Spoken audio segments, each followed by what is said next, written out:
Welcome to the Heartbreak to Happiness Show with Sarah Davison. If you're struggling with a breakup and you feel shocked, angry, betrayed, devastated, or sad and alone, then this podcast is for you. Best-selling author and award-winning host Sarah Davison shares how you too can get on with your life to heal, grow, and move from heartbreak to happiness. Here's your host, Sarah Davison. Welcome back to the show. And today, my guest is Amy Morin. Amy is a psychotherapist, mental strength trainer, and the host of a podcast called Mentally Stronger with therapist Amy Morin. She's an international best-selling author. Her books include 13 Things Mentally Strong People Don't Do, have been translated into more than 40 languages and sold more than 1 million copies. The Guardian dubbed her the self-help guru of the moment. Forbes called her a thought and leadership star, and People says her book is one of the top 20 must-read books of all time. Her TEDx talk, The Secret of Becoming Mentally Strong, is one of the most viewed talks of all time, with more than 22 million views. Amy lives on a sailboat in the Florida Keys. So I am super excited to welcome Amy Morin to the show. Welcome, Amy. Thank you so much for having me. Oh my goodness, I am so excited. I mean, I've been immersing myself in all your stuff for a while now. I mean, I follow you on Instagram. I love your videos you do. And I know that your message and the words of wisdom that you share are really going to resonate with people listening. So for people listening who haven't heard of you, I don't know quite where they've been, but tell us a little bit about you, Amy, and how you came to do the incredible work that you're doing. So I started my career as a therapist and thought I'm going to teach other people all these wonderful things I learned in college about how to be mentally strong. But it was really through my own journey that I learned the most about mental strength. About a year after I started working as a therapist, my mom passed away suddenly and unexpectedly. And it was really the first time that I thought, all right, it's not just about teaching people these skills or using them when they're going well, when my life is going well, but I also want to know, how do you get through these tough times? And just really invested as much energy as I could into figuring out, how do you stay mentally strong when you're going through tough times? And I'm glad that I did, because 3 years to the day that my mom died, my 26-year-old husband passed away. And again, it was sudden and unexpected. He had a heart attack at 26, which I'd never heard of anybody experiencing at such a young age, and I still haven't. But I found myself a 26-year-old widow. I didn't have my mom, and it felt like the rug was just ripped out from under me. Like every dream I had in life and everything I had thought my life was going to be like was no longer an option. And I spent years really trying to figure out, how do I work through this fog and this grief and this heartache? And it took a long time to get there. But years later, I sort of figured out this new sense of normal in my life. Like, okay, I'm going to do some things differently. I had to give up some of my dreams that my husband and I had shared, but kept a few, started some new things. Thought, all right, I can do this. And was fortunate enough, I found love again. I got remarried and life was looking pretty good. But it was right about then that my father-in-law got diagnosed with terminal cancer. And I just remember thinking, like, I just grieved for the last decade. I don't want to grieve any longer. But I wrote myself a letter of what mentally strong people don't do. And I found it to be helpful. And I would just read over that list whenever I needed a little boost. And I thought, well, if it helps me, maybe it would help somebody else. I published it on the internet, and 50 million people read that letter. And it led to my first book, which is also called 13 Things Mentally Strong People Don't Do. But it's been 10 years now since I wrote that letter. And I just wrote my 6th book. And now I get to travel and speak about mental strength and talk about it on a scale that I never even imagined before, when I used to just do it in my therapy office one-on-one. But now I get to talk to lots of people about how to grow mentally stronger. And I'm grateful for that. Yeah, wow. I mean, your story really hit with so many people, didn't it? I mean, it just resonates. I mean, we all go through difficult times. And I think it's a topic that, yes, bereavement is that probably, I think it's known as the most traumatic life experience we go through. Breakup and divorce is the second most traumatic life experience we go through. But then there's all the other things that have been thrown at us recently with COVID, and now, across the world, there's a cost of living crisis, and there's so many things that challenge us on a daily basis. I think this kind of information is so, so important. But people listening who maybe don't really know what mentally strong means, what does that specifically mean to you, Amy? I'm glad you asked, because a lot of people equate it with like acting tough. Like if you don't cry at a funeral, it means you're mentally strong. That's not the case at all. That it's about knowing that you can experience uncomfortable emotions, you can express them, but you don't have to stay stuck in them. If you're so anxious you can't function, or you're struggling with sadness to the point that it's not serving you anymore, you can choose to do things that can pull you out of it. The second part is about the way that you think, knowing that your brain lies to you all the time. It will underestimate you. It will tell you not to do something that you can do, but it will convince you that you can't. And just recognizing, all right, I don't have to believe everything I think. And then the third part is knowing that you can manage your behavior. All right, maybe my actions are just reinforcing how I feel right now. When we're down, we do things that cause us to stay there. We sit on the couch and you don't do anything. Or when you're anxious, you avoid things. And so it's about really figuring out, well, how do I take some productive action? Maybe despite how I'm feeling, how do I act contrary to the way I think? And ultimately, it's just about knowing what your values are, living according to those values, and knowing that, yeah, life is a roller coaster and that's the way it's going to be. But you can, having the faith that you're mentally strong enough to weather those ups and downs. Yeah. And I mean, it's such good advice. And I think we all have been through times like that multiple times in our life.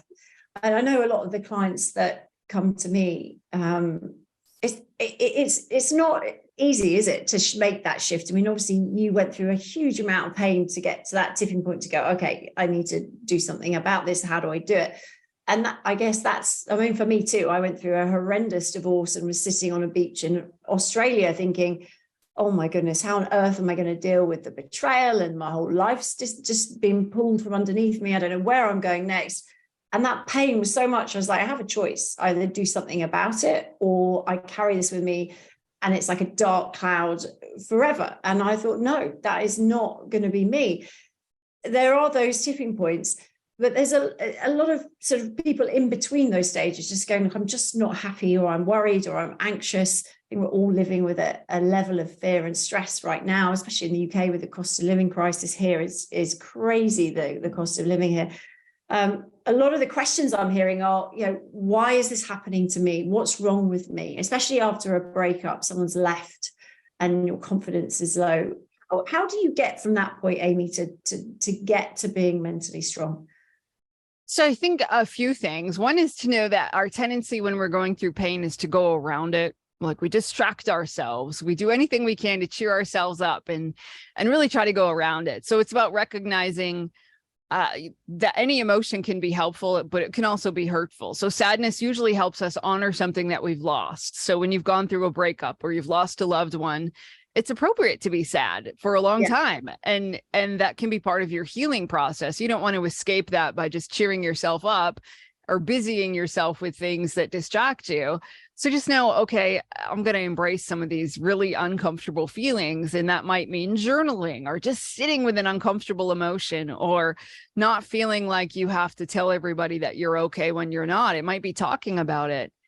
And then it's also about knowing that that life isn't always going to be like that, so that things can get better. It doesn't feel like it in the moment. And it feels like time literally slows down when you're going through pain.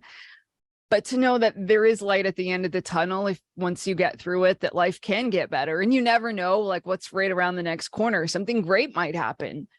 And then it's about figuring out, how am I going to get through this? Having a plan of, all right, I'm going to make sure that I do still connect with people. I'm going to go to therapy. I'm going to find a support group. Just knowing that we're taking some kind of action. And the action might not necessarily be that you get professional help. It might just be, I'm going to try a new dance class, or I'm going to go out there and try something new. And that's scary. It's uncomfortable, but I'm going to try it anyway, whether you go back to college and take a class or you join a club or you start volunteering somewhere, just to start figuring out in this new phase of my life, what might that look like and who am I going to be and how am I going to relate to the world, and just start exploring as you try to create a new sense of normal for you. Yeah, really good advice. And I think it is about pushing yourself outside of your comfort zone and saying, okay, well, I don't want to go to a new class because everyone might be looking at me, or, you know, I may not be able to keep up with everyone else, or nobody might talk to me. It's all those fears, but sort of just going, I'm going to try it once and I don't ever have to go back again or see them again. I guess it's like getting yourself to that point. Yeah, I know in your talks, in your book, you talk about good habits. Tell us about the importance of good habits and how that fits into building that mental strength. Yeah, so I do talk a lot about good habits, but the bigger overall picture, I think, is to get rid of your worst habits. Because you can have a million good habits, which we already do. You brush your teeth twice a day, you practice gratitude, whatever it is. But my point has always been, it only takes one unhealthy habit to be counterproductive to all the good habits you already have. So in my books, I talk about, like, don't feel sorry for yourself, which is much different than sadness. But I would encounter therapy clients who would say, well, I write in a gratitude journal, but it doesn't work. And when we look at why it didn't work, it was because they spent 23 hours a day feeling sorry for themselves. And 1 hour a day was this forced sense of gratitude. Well, it's not going to counteract the 23 hours that you just felt sorry for yourself. So I think it's really important to say, what's your worst habit? And it might be a mental habit, like you tend to always dwell on your mistakes, or you give up after failure. But finding out what's your worst mental habit, how does it affect how you feel, how does it affect how you behave? And as soon as you do that, the good habits in your life become so much more effective. And the good habits aren't necessarily the complicated things that we do. Going for a walk every day, getting some exercise, talking to friends, getting out of the house. Like, most of us know on a basic level, all right, these things are good for me. Yeah. But then we don't recognize those things that are sort of counterintuitive and counterproductive to those good habits. Yeah, it's so true. And I love that, because you're so right. You can have all the good habits, but have one, like you might be on a really, you know, eating healthy, but then every night you're going to eat a big bag of crisps before you go to bed, or chips, as you guys call them over there. And then that's going to completely destroy all the good work you're putting in. So I think it's really important, a really good way of looking at things. I love that. And I think also, you know, learning to, I was listening to you on the Tamron Hall show, and you were talking about compliments. And I know that us Brits are really bad at taking compliments, but I was interested to hear that obviously over there across the pond, you guys also struggle with this. You know, tell us a bit about why you think that might be. Yeah, so many of us, I think, when you get a compliment from somebody, it's kind of makes you cringe, and you think, why do I feel bad when somebody says, wow, you're amazing, or you did a great job the other day? For whatever reason, we think, oh, like, that doesn't feel very good, even though the person saying it is trying to help us feel good. So sometimes it's because it doesn't line up with the way we see ourselves. If you think, gosh, I am not a very smart person, and somebody compliments you and says, you're so wise, or you're really smart, it doesn't line up, and that's uncomfortable for us. So that's why we often feel uncomfortable when somebody gives us a compliment. But we also tend to think that we're not being humble. If you say thank you, somebody says, you just did an amazing job, great work out there, and you say thank you, it can feel like you're saying, like, yeah, I know I'm amazing. So then we are really quick to give a compliment back to somebody. We say, like, oh no, you're amazing, or you did a great job, or we don't want to take all the credit. So when somebody says, like, you know, that presentation you gave was really good, we're really quick to be like, well, it was really the team that did the work, it wasn't me. Because we're afraid that, again, of like looking like we're a narcissist if we say thank you. But it can be a practice in just saying thank you when somebody gives you a compliment. Notice if it feels uncomfortable, and then spend a few minutes thinking, why does this feel so uncomfortable? And much of the time it might just be because it doesn't line up with the way you see yourself. And so that can be a clue to us that perhaps we need to do a little internal work on the way we see ourselves. Maybe we're mean to ourselves, or we underestimate ourselves, or we put ourselves down when we make a mistake. And all of those things can definitely hold us back and keep us from being our best selves. Yeah, absolutely. And I think, yeah, most of us do that, I think. Yeah, and it's very true. It's probably because it aligns, like you say, with some insecurity we all have about ourselves. So yeah, really interesting. I mean, in fact, sometimes if you go, oh, thanks, people can kind of go, oh, okay, as their reaction can be surprised, which again, then makes you feel uncomfortable. So yeah, interesting. Just learning to be okay with being good at something, or, getting that compliment, I think is super important. I think a lot of us, though, do spend time comparing ourselves to other people. Do you see social media as a bit of a problem when people are stuck? Because it's always best foot forward on social media, right? Everyone's living the perfect life. It is. And even when I think there's sort of a trend sometimes for people to talk about the quote unquote bad side of their life. But even when people do that, I mean, it's still the glossed over version of what they're trying to share, whether they are going through like the loss of a pet or something like that. They're still sharing that through a specific lens for us to see. So it becomes such a big issue for people that you scroll through social media for a few minutes. It looks like everybody around you is on an exotic vacation. They're happy. They drive a nicer car than you do. They have more money. They're more attractive. They look amazing. And it's easy to think everybody's happier than I am. They're doing better than I am. And that somehow we fall short, because you're thinking, I'm just scrolling through social media while I'm sitting on the couch, and these other people are out doing amazing things with their friends. But it's important to take that step back and realize, all right, it's not the case. Yes, I'm comparing myself to just somebody's glossed over version of themselves, but there's evidence too that women tend to compare ourselves more. If we look at a beautiful image of a woman, we're more likely to think, oh, I could never be like that. Yeah. But if a man were to look at this idyllic looking man, he's much more likely to say, I could totally be like that. I just have to hit the gym a few more times a week. So it's important for women, especially, to know that when we look at people who look like they're doing better in life, we're often going to put ourselves down, but we don't have to do that. You can look at somebody else and think, all right, this person has knowledge or skills or resources that I could learn from. They're not necessarily better than I am. They're not necessarily happier than I am, but even if they are doing well, maybe they run a business that's more successful than yours, you could learn from them. And one of the great things about social media is we get to choose who we follow. So if you are following somebody and it causes you to feel really bad about yourself, you can mute them, you can unfollow them. I don't care if it's a family or a friend. You don't have to always look at their images. But on the other hand, we can also get inspired by people. So if we're following people who maybe are doing really well, maybe they have a business or they've done something that you really want to do someday, maybe you can get inspirational advice from them, or you can get tips on how they did it so that you can learn from them. And there's research behind this, that if you just look at other people as an opinion holder rather than your competitor, it won't take that toll on your mental health. When we tend to compare ourselves, it's directly linked to mental health issues like depression and anxiety. But if you just make that switch in your brain of, all right, this person maybe does look like they have something that I want, but I can learn from them. I don't have to use it as a tool to measure my self-worth. Then it doesn't take that same toll on you. I love that. And I think someone very early on in my career in self-help, personal development, in fact, it was Anthony Robbins. You may have heard of him. He's a big transformational coach, probably the most inspiring coach I've ever personally met or had the opportunity to work with.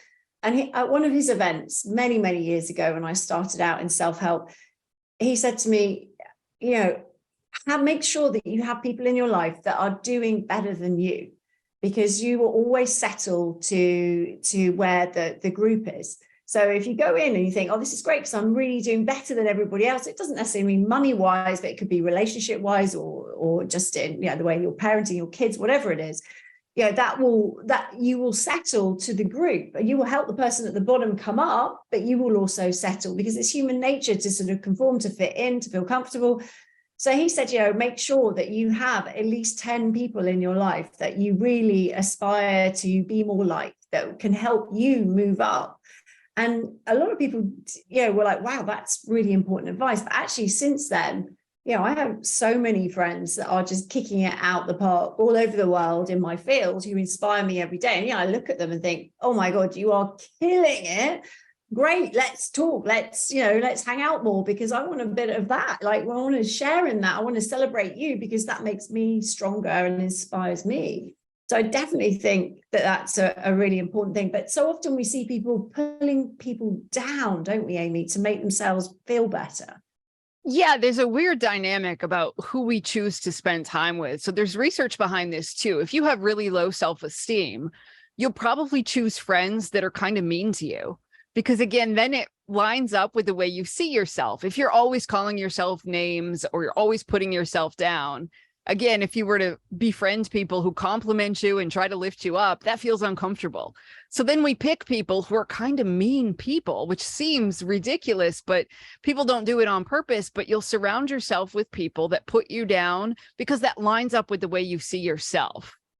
And so to your other point of, yes, you definitely want to surround yourself with people who are motivated and they inspire you and they really make you think, all right, maybe I can do better than I think I can. And here I'm learning from these people. And it can take a huge impact on how you're doing. It can really drive you to be more motivated.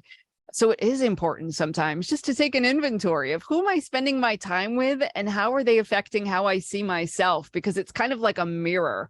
When you're surrounded by people that are always putting you down, it's like, yes, that is who I am. I am not a capable person. But when you're surrounded by people who are like, you know what I'm going to do today? And they tell you about this huge goal that they're going for, it can make you stop and think, well, maybe I could do that too. Or how do I learn from this person? And it does make a huge difference on the overall quality of our lives. Yeah, I absolutely love that. And it's really refreshing, actually, because I think it needs to be said. And obviously you're saying it with your TEDx talks and everything that you do. I think it's incredible to shine a light. And this kind of information should really be taught at schools. I just wish we were getting this into kids, because these are life skills. This isn't something that you, as you get older, think, oh, I'm going to learn this now. It should be part of, how your brain works, taking control of the remote to your brain, understanding if you feed it with negativity or certain actions and behaviors, you're going to get negative responses, right? Absolutely. And I so agree with you that we should be teaching this to kids at a younger age, because we talk so much about academics.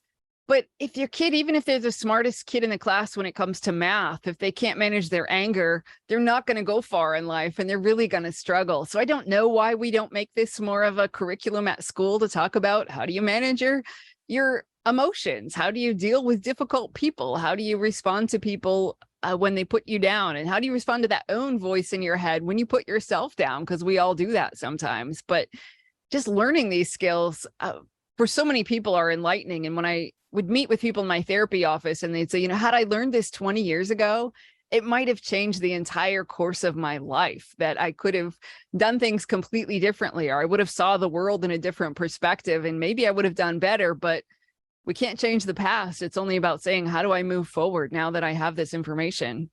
Yeah, so right. I'm so grateful that I got the opportunity to learn this in my early 20s, because for me, it literally has been a life changer. I mean, I certainly would not be doing what I'm doing now and have the resilience to get through what I've been through without it. And I think it's absolutely essential. And it's interesting that there's been a lot of research recently that children who have gone through some form of adversity in childhood, so not, real abuse or poverty, extreme poverty, but children who have had some kind of adversity, maybe their parents broke up, or something that challenged them, they grow up with learning these tools in a way, because if they have a way to get through it, they know that they can survive it. So if they have a role model parent who is saying, look, sometimes in life the wheels fall off. Obviously in your life, several massive wheels fell off and you were left thinking, oh my goodness.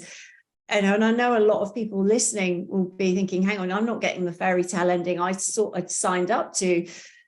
And it's what happens in those moments, isn't it? And to see a parent, and it can just be one parent, actually, just to see one or an adult in your life who's gone through adversity, who can then go, look, I'm going to dust myself down, but there are things I can do, ways I can think, like you've been sharing, that can help me improve my life and get through it.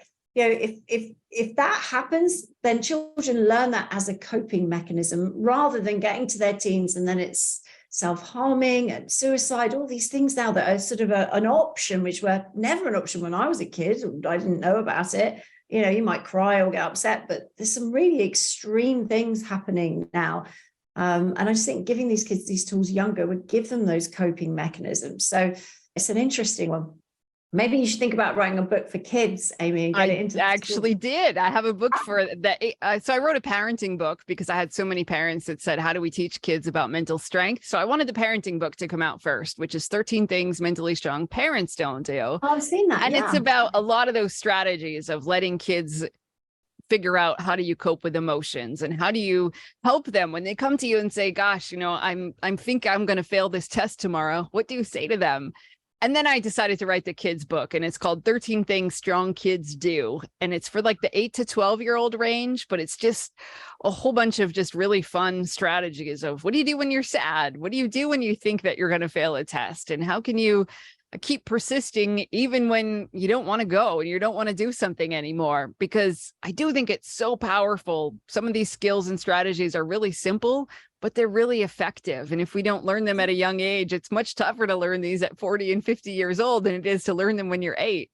Exactly. And when they're 8, they absorb it like a little sponge and then they will use it. Whereas, it's much harder for us to learn these skills when we're older, but super valuable. I mean, wow, we should be giving those books to schools. I mean, they should all be as part of the curriculum. You have your maths book and your French book or whatever language you're learning and yours, Amy. I definitely think so. Another thing that you talk about, which really resonated with me, is that one of your 13 steps was don't see vulnerability as a weakness. Talk to us about that, because I think a lot of people are very nervous about being vulnerable. And I guess it depends how you define vulnerable as well, right? Yeah. So when I talk about vulnerability, I'm just really saying it's about like acknowledging how you're actually doing and telling somebody that maybe you're struggling or asking for help when you need it.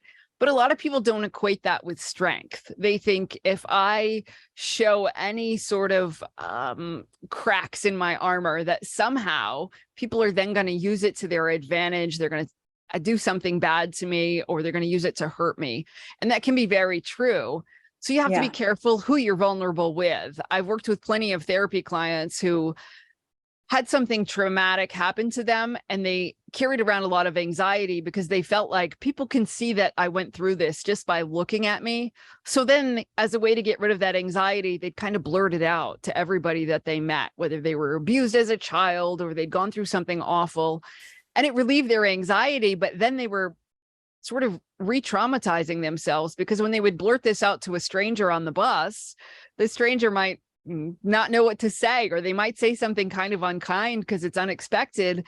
And then it would reinforce to my clients, like, yeah, you can't really trust people in the world. And so it's important for us to be careful who we're vulnerable with, your friends, your family, people that you can trust, but at the same time to make sure that we know it's okay to ask for help. And that's really how we connect with people. Like, if you really think about why do you like certain people in your life, the people that you really treasure the most, it's probably not because they're perfect. It's probably because they've come to you before and said, I'm struggling with this, or I'm having a hard time right now. Or maybe they asked you for help about something, but they let you know when they were having problems. Yeah. But we tend to think it's the opposite. We think that the best way to connect with people is to impress them. So I'm going to tell you about all the amazing things in my life. That actually kind of repels people. If you really want a close, authentic, close relationship with somebody, you got to let them know what your struggles are too. And I guarantee when you say, yeah, I'm kind of stressed out about this, your good friend is going to say, I can relate to that. And they'll start to open up a little more too. And that's how we make real connections with people. Yeah, I think that's such good advice, being real, but obviously with the right people. I mean, I know a lot of people listening will be coming out of toxic relationships, abusive relationships, and we're not talking about confiding in those people, but it's the people that have your best interests at heart, I think. And I think, another one of your points is don't overthink things. And that is something, especially when you're going through a breakup, you're analyzing, well, if I'd have done this differently, or maybe if I'd have said that, or if I hadn't have done that, maybe things would be different. Tell us what you mean by don't overthink things, Amy. And there's a couple of ways we overthink. Sometimes it is about the past. We replay those conversations over and over and try to come up with a different ending, but you can't change it. Yeah. Sometimes we overthink the present. You might be sitting at your child's school play, but you're just thinking about something else. Your mind is not there at all. You're just thinking about everything else that's going on. And sometimes it's about the future. We tend to think, all of the things that could go wrong, how terrible it's going to be. And then we spend a lot of time just thinking about all the what ifs. Well, what if this happens? And what if that happens? And then it's like really tough to take action because our mind is in 101 different places and it's causing us to feel worse. So there's a couple of things we can do when we are just thinking too much. Sometimes you just ask yourself, am I finding a solution or just dwelling on a problem? If you're rehashing an old conversation, it doesn't do you any good. So then you might say, all right, this isn't helpful. Get up and go do something else. If you just say, don't think about that, I guarantee you're going to keep thinking about it. But if you distract yourself for a little bit, say, I'm going to do a chore, I'm going to call a friend and talk about something completely different, it will boost your mood a little bit. And then if your brain goes back to that conversation, which it will eventually, you might see it from a different perspective if you've taken a little break. Or there's another activity that we do that there's research behind, and we'll talk about it in the therapy office, which is schedule time to worry. If you're worried about a custody situation, you're worried about what's going to happen in the future, set aside 15 minutes a day to worry. Put it in your calendar and worry during that 15 minutes. And outside of that time, whenever your brain starts to worry, just remind yourself it's not time to worry yet. And within about 2 weeks, when people practice this religiously, they'll say, I've trained my brain. And you can see it on brain imaging studies that people will literally be able to contain their worry to 15 minutes a day. And so sometimes people sit down and they write in a journal for those 15 minutes. Sometimes people just sit and think for 15 minutes. But you want your brain to know, yes, you can worry, because somehow that makes us feel a little bit better if we do it in small doses, but we don't want it to consume all day, every day. And so when people practice this, and it's really hard at first because you're going to remind your brain a dozen times a day, it's not time to think about that yet. But when you do that consistently, within a few weeks, you can literally change your brain and feel like you're able to focus much more on the present. Oh, I love that tip. Okay, that's brilliant. We're going to try that. That's amazing. I think that's something simple as well people can take away and do right away to get those results. So brilliant. Thank you, Amy.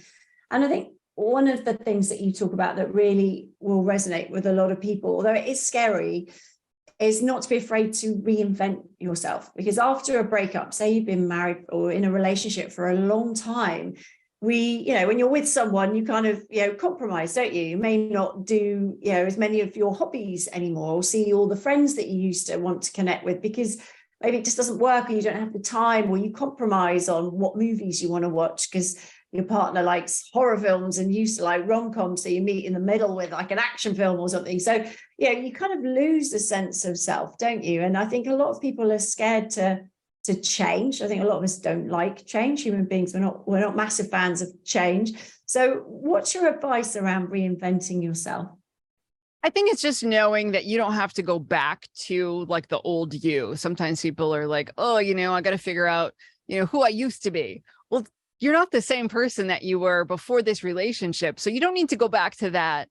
But you also need to create that new sense of normal for yourself. I know when I was married to my first husband, like we had a lot of things that we loved to do. We had a boat and we loved to go on boat rides, and we did all of this other stuff. But like, I didn't really want to keep that same boat once he was gone, because I thought, a lot of the joy I got from boating with him was just spending time with him. It wasn't necessarily being on this boat that we had. So I sold that boat. But then I decided I'm going to try some new things too, to figure out, what do I like? What's some things I always wanted to do, but maybe didn't have the chance to do? So I always encourage people, just keep exploring, and we should all be evolving over time. And even if it's something huge, like maybe you spent the last 10 years saying I'm a vegetarian and that was your platform, but now you're going to eat meat, like that's okay. You can do that. And if somebody says like, gosh, you've changed, just say thank you. That's a compliment. We should be changing and learning and growing. I think it would be terrible if we stayed who we were at 18 until we were 85. Like, we should be trying different things. And it just shows you're open-minded and that you're willing to change your mind and to try new things in life. And that is a wonderful quality. But for some reason, we often think like, she doesn't really know who she is because she changed after that relationship, or she went from being that person that watched action films and now all she does is watch comedies. Like, that's weird, right? No, that's fine. You can definitely say, in this new phase of my life, here are the things I'm going to try, experiment with, and figure out, what do I actually love and what do I want to do? Oh, I love that. I love it. And funnily enough, after my divorce, I was quite a very strict vegetarian, and I decided that bacon sandwich that I used to crave every now and again, or the crispy duck from the Chinese, which was my favorite, I would eat that as and when I wanted to. I mean, I didn't eat a load of meat again, but I just didn't have that strict rules. And people were like, "Oh, what's happened to you?" And I was like, "I'm just having more fun. That's what's happening." Right, right. A lot more fun. Yeah, absolutely. Sometimes we set up rules that keep ourselves stuck, and it's us doing it. And I was thinking, I don't want to do this anymore. So yeah, really wise words, Amy. So Amy, tell us about your podcast, because I know you've got a podcast. Tell us all about it and what kind of things you talk about on there. Sure. So my podcast is called Mentally Stronger with therapist Amy Morin. And in it, I do 2 episodes a week. On Mondays, I interview guests about how they stay mentally strong. And on Fridays, I do a quick episode with a strategy like scheduling time to worry, where I explain to people, here's something you can try today. And it's usually a quick little exercise that you can put into your life and give it a shot and see, does it make me mentally stronger? Does it enhance my life? Because again, I just really want people to have these tools, and I want them to be accessible and easy and put together in a way that people feel like I have an actionable strategy that I can try and implement in my life right now. Oh, I love it. I love it. Okay, fab. Where can people find you, Amy, and find out more about your work and your books? Where can we go to find out more? So my website's the best place, which is Amy Morin, LCSW.com. And LCSW stands for Licensed Clinical Social Worker. Okay, great. And you have an Instagram page as well, which I love. I do, where I'm at Amy Morin Author. Brilliant. Okay. Well, Amy, I have one last question for you that I ask all my guests. As you know, my podcast is called Heartbreak to Happiness. And I think it's really important to know what happiness is for you, so you can tap into it along the way, even when you are going through some of those more challenging times. So what is happiness for you, Amy? I think happiness for me would be the freedom to be able to live according to my values, and to know that that it's up to me to do that every day. I feel empowered to say, all right, how do I want to spend my time? Who do I want to spend it with? And what am I going to do today? Oh, I love that. Total freedom to be yourself is absolutely important, I think. It is. And thank you, Amy. I mean, goodness, you've shared so much with us today that's super useful. And I know that will have resonated so much with my listeners. So thank you so much for being such a fabulous guest. Oh, thank you for having me, Sarah. I appreciate it. That's it for today's episode. Do head on over to Amy's website, amymorinlcsw.com, to find out more about Amy. And don't forget her Instagram page, which I absolutely love, at Amy Morin Author, to find out what Amy's up to as well. And I look forward to you joining me on my next episode.